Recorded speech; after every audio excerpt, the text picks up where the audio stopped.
प्रधानमंत्री नरेंद्र मोदी की अध्यक्षता में भारत चीन सीमा विवाद पर सर्वदलीय बैठक जारी। सभी मुख्य राजनीतिक दलों के अध्यक्षों ने बैठक में लिया हिस्सा।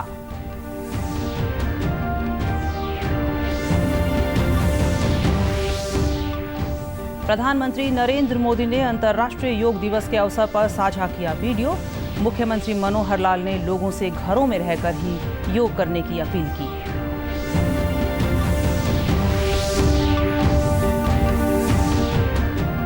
हरियाणा शिक्षा विभाग ने प्रदेश के सभी स्कूलों को कोरोना से बचाव को लेकर सफाई व्यवस्था के लिए 4,000 रुपए की राशि देने का लिया निर्णय।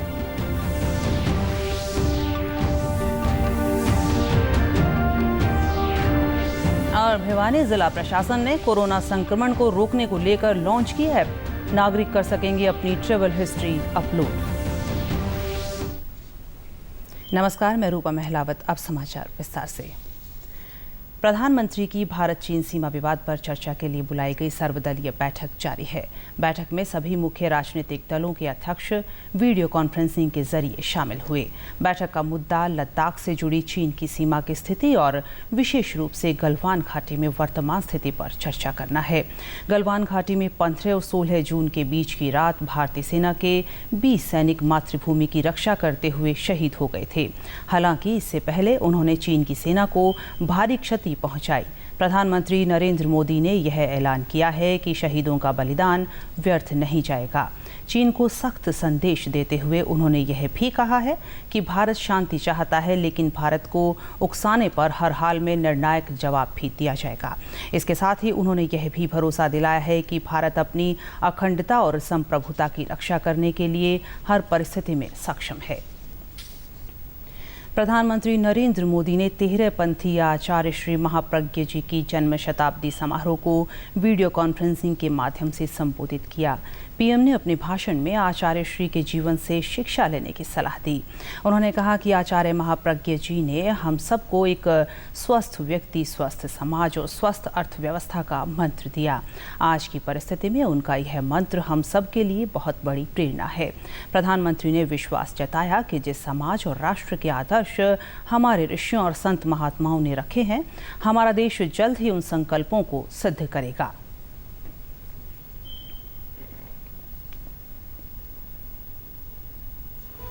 स्वस्थ अर्थव्यवस्था आज की परिस्थिति में उनका ये मंत्र हम सबके लिए बहुत बड़ी प्रेरणा है। आज देश इसी मंत्र के साथ आत्मनिर्भर भारत के संकल्प के साथ आगे बढ़ रहा है। मुझे विश्वास है जिस समाज और राष्ट्र का आदर्श हमारे ऋषियों, संत आत्माओं ने हमारे सामने रखा है, हमारा देश जल्द ही उस संकल्प को सिद्ध करेगा। आप सब उस सपने को साकार करेंगे। प्रधानमंत्री ने कहा कि आचार्य श्री महाप्रज्ञ ने योग के माध्यम से लाखों करोड़ों लोगों को अवसाद रहित जीवन जीने की कला सिखाई। आत्मा मेरा ईश्वर है, आत्मा मेरा ईश्वर है। त्याग मेरी प्रार्थना है, मैत्री मेरी भक्ति है, संयम मेरी शक्ति है और अहिंसा मेरा धर्म है। इस जीवन शैली को उन्होंने खुद भी जिया और लाखों करोड़ों लोगों को भी सिखाया। योग के माध्यम से लाखों करोड़ों लोगों को उन्होंने डिप्रेशन फ्री लाइफ की कला सिखाई। ये भी एक सुखद संयोग है कि एक दिन बाद ही अंतर्राष्ट्रीय योग दिवस भी है। हमारे लिए ये भी एक अवसर होगा कि हम सब सुखी परिवार और समृद्ध राष्ट्र, जो महाप्रज्ञ जी के स्वप्न को साकार करने में हम सब मिलकर के योगदान दें। प्रधानमंत्री नरेंद्र मोदी ने कहा कि रविवार को छठा अंतर्राष्ट्रीय योग दिवस परस्पर सुरक्षित दूरी के मानदंडों का पालन करते हुए घर पर अपने परिवार के साथ ही मनाएं।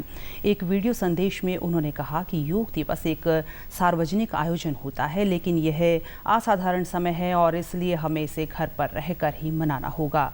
प्रधानमंत्री ने कहा कि इस वर्ष के योग दिवस का विषय है घर पर योग और परिवार के साथ योग। उन्होंने कहा कि पूरी दुनिया कोरोना महामारी से जूझ रही है, लेकिन योग में इस बीमारी से उत्पन्न चुनौतियों के बहुआयामी समाधान हैं। प्रधानमंत्री ने कहा कि योग से प्रतिरोधक शक्ति बेहतर होती है और मानसिक व शारीरिक क्षमता भी बढ़ती है।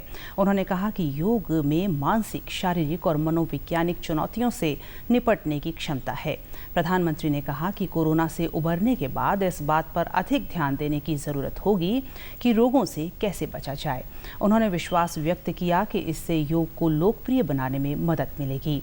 प्रधानमंत्री ने इस बात पर प्रसन्नता जताई कि पिछले कुछ वर्षों में खासकर युवाओं में योग की लोकप्रियता बढ़ी है।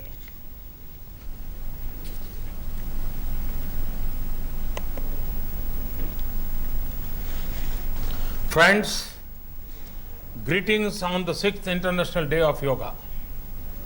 I'm very happy to note the growing popularity of yoga in the last few years, and especially among the youth. We are marking the 6th Yoga Day in extraordinary times. Usually, Yoga Day is about public events, mass participation. This year, Yoga Day goes indoors. The theme of the year is Yoga at home and Yoga with family.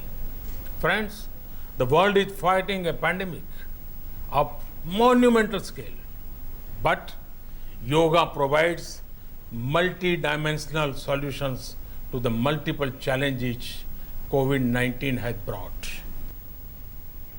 मुख्यमंत्री मनोहर लाल ने video conferencing के माध्यम से जनता को संबोधित करते हुए कहा कि अंतर्राष्ट्रीय योग दिवस पर लोग अपने घरों में रहकर ही इसे परिवार के साथ मनाएं। मुख्यमंत्री ने कहा कि यह तनाव का समय है। कोरोना महामारी समेत भूकंप और तूफान जैसी प्राकृतिक आपदा से देश लड़ रहा है। उन्होंने कहा कि इस समय विश्व शांति की जरूरत है।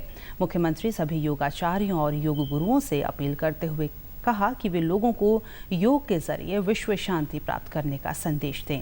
मुख्यमंत्री ने कहा कि प्रदेश सरकार योग परिषद के माध्यम से योग का प्रचार प्रसार कर रही है और योग को पाठ्यक्रम में भी शामिल किया गया है।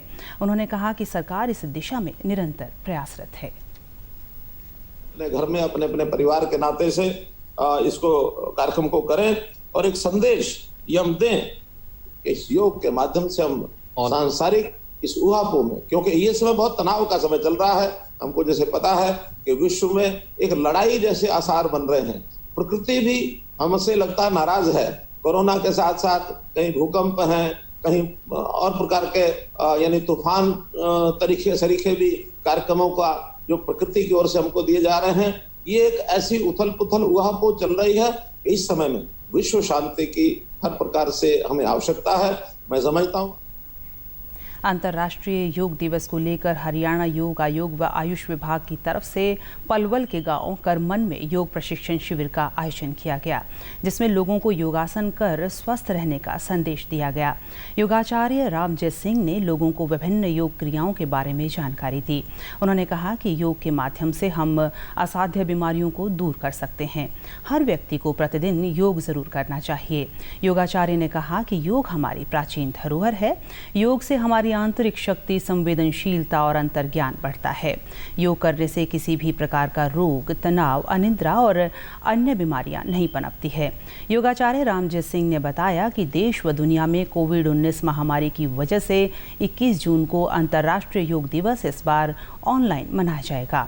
उन्होंने बताया कि हरियाणा योग आयोग सोशल डिस्टेंसिंग का पालन करते हुए लोगों को योग करने का संदेश दे रहा है और दूसरी बातों का विचार करके घरों में योग करने का संदेश दे रहे हैं कि योग दिवस के इस मौके पर अवश्य ही आप योग करेंगे, घरों में करेंगे, दूरी का भी ध्यान रखेंगे, सुरक्षित रहेंगे। शिक्षा मंत्री कंवरपाल गुर्जर ने बताया कि प्रदेश के सभी स्कूलों के लिए शिक्षा विभाग द्वारा सैनिटाइजेशन, हैंड वॉश और सफाई व्यवस्था के लिए 4,000 रुपये की राशि निर्धारित की गई है। शिक्षा मंत्री ने बताया कि 10वीं का परिणाम तैयार हो चुका है और जल्द ही इसकी घोषणा कर दी जाएगी। उन्होंने कहा कि विज्ञान संकाय के विद्यार्थियों को विज्ञान की परीक्षा देनी होगी। इसके अलावा कॉलेज की परीक्षा के संबंध में उन्होंने कहा कि परीक्षा लेने का निर्णय विश्वविद्यालयों द्वारा लिया जाएगा। शिक्षा मंत्री ने कहा कि उन्हें उम्मीद है कि परीक्षा लेने के संबंध में जल्द ही फैसला ले लिया जाएगा। और वो सैनिटाइज के लिए भी है और हमने जो छोटे काम है उनके लिए भी है। 10वीं का हमने रिजल्ट हमारा बिल्कुल तैयार है, लेकिन 10वीं के बारे में हमने एक निर्णय लिया था कि जो बच्चे साइंस साइड में जाना चाहते हैं आगे, वो चाहे ITI में जाना चाहते हैं जो साइंस साइड संबंधित है, पॉलिटेक्निकल में जाना चाहते हैं या BSc करना चाहते हैं, उस दिशा में जाना चाहते हैं जहाँ साइंस सब्जेक्ट है, तो उन बच्चों के पेपर होंगे। यमुनानगर के सरकारी स्कूल की प्रधानाचार्य कांता शर्मा ने बताया कि 22 मई से शिक्षक नियमित रूप से स्कूल आ रहे हैं। उन्होंने बताया कि प्रदेश सरकार द्वारा भेजी गई किताबों को बच्चों के घरों तक पहुंचाया जा रहा है। स्कूल को सुबह और शाम दोनों समय सैनिटाइज किया जाता है और प्रदेश के सरकार के निर्देशों के अनुसार ही सफाई की व्यवस्था की गई है। स्वच्छता का पूरा ध्यान रखा जा रहा है, सैनिटाइजर का पूरा प्रबंध है। लगभग सुबह एक बार सैनिटाइजर करवाया जा रहा है सारे कमरों में। और वो जो विभाग ने वो सोडियम हाइड्रोक्साइड वाली वो दी थी, उसका भी पूरा पानी मिला के हम उसका भी छिड़काव करवा रहे हैं पूरा। और स्टाफ 8 से 2.5 पूरे टाइम पे आ रहा है। 3 महीने के बाद अभी स्कूल खुले हैं। लॉकडाउन जो है जो हुआ है नंबर 1 में, और स्कूल की सफाई जो है हमारे पास जो स्वीपर है वो है, सारे बाथरूम वगैरह सारे ठीक हैं। बस सैनिटाइजर ये रखा हुआ है, हाथ लिए इंडिविजुअल जो है टीचर्स के पास रखे हुए हैं जो भी आता है। वैसे तो अभी पब्लिक नहीं है हमारी, तो और हमारा बिल्कुल ठीक तरीके से चल रहा है। और जितने भी हमारे पेंडिंग कार्य हैं तो सारे हम कर रहे हैं। भिवानी जिला प्रशासन द्वारा कोरोना महामारी को फैलने से रोकने के उद्देश्य को लेकर एक ऐप लॉन्च की गई है। इस ऐप के जरिए नागरिक अपनी ट्रैवल हिस्ट्री अपलोड कर सकेंगे। इसके माध्यम से जिला प्रशासन समय समय पर उनके स्वास्थ्य के बारे में जानकारी ले सकेगा, जिससे कोरोना संक्रमण से बचाव किया जा सकेगा। उपायुक्त अजय कुमार ने अपने कार्यालय में शुक्रवार को इस ऐप को लॉन्च किया। यह ऐप विशेषकर उन लोगों के लिए है जो 3 दिन से अधिक समय तक जिले से बाहर या अन्य किसी हॉटस्पॉट स्थानों पर जाकर आते हैं। उपायुक्त अजय कुमार ने बताया कि यह ऐप कोरोना संक्रमण को रोकने में बहुत सहायक होगी। उन्होंने बताया कि बाहर से आने वाले व्यक्तियों में यदि कोरोना के लक्षण पाए जाते हैं तो स्वास्थ्य विभाग की टीम तुरंत उनके पास पहुंचेगी। उपायुक्त ने नागरिकों से इस ऐप का प्रयोग करने की भी अपील की है। जिला सूचना अधिकारी पंकज बजाज ने बताया कि नागरिक इस ऐप को eBhiwani.in लिंक पर जाकर डाउनलोड कर सकते हैं।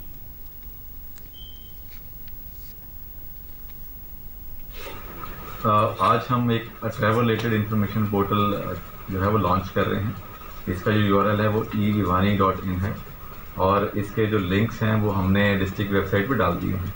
बेसिकली जो भी व्यक्ति हॉटस्पॉट के एरिया से वापस भिवानी में आ रहे हैं तो उनको हमने यही अपील की है कि वो अपनी सारी डिटेल इस पोर्टल पे डालें, ताकि देश भर में 2 लाख से भी ज़्यादा लोगों ने कोरोना महामारी को मात दे दी है।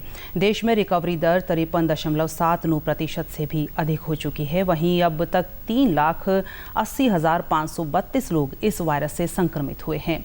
वायरस की चपेट में आने से अब तक 12,573 लोगों की जानें जा चुकी हैं।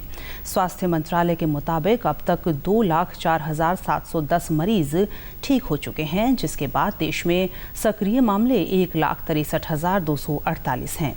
देश में हर दिन तेजी से आ रहे कोरोना मामलों के बीच भारत ने कोरोना जांच की क्षमता भी बढ़ा दी है। हरियाणा प्रदेश में अब तक कोरोना के कुल 9,333 मामले सामने आए हैं, जिनमें से सक्रिय मामलों की संख्या 4,628 है। वहीं 4,571 मरीज ठीक होकर घर लौट चुके हैं।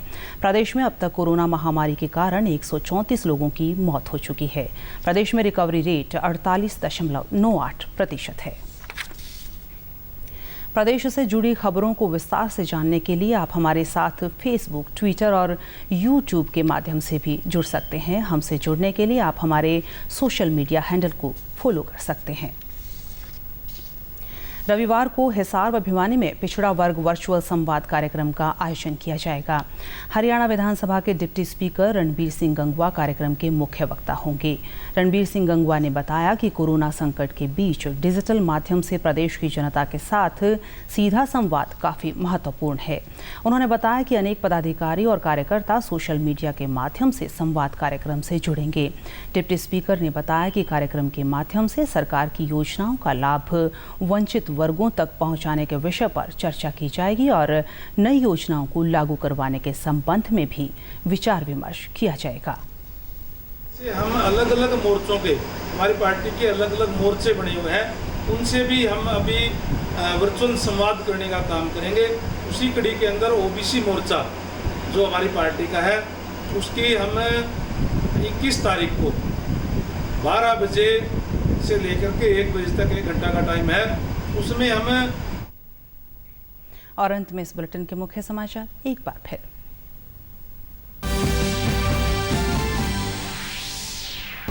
प्रधानमंत्री नरेंद्र मोदी की अध्यक्षता में भारत चीन सीमा विवाद पर सर्वदलीय बैठक जारी।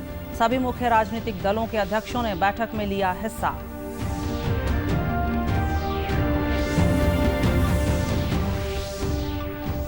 प्रधानमंत्री नरेंद्र मोदी ने अंतर्राष्ट्रीय योग दिवस के अवसर पर साझा किया वीडियो। मुख्यमंत्री मनोहर लाल ने लोगों से घरों में रहकर ही योग करने की अपील की।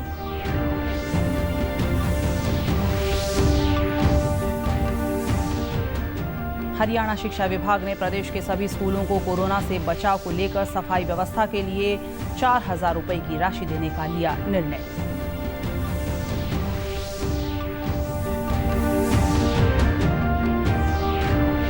और भिवानी जिला प्रशासन ने कोरोना संक्रमण को रोकने को लेकर लॉन्च की ऐप। नागरिक कर सकेंगे अपनी ट्रैवल हिस्ट्री अपलोड।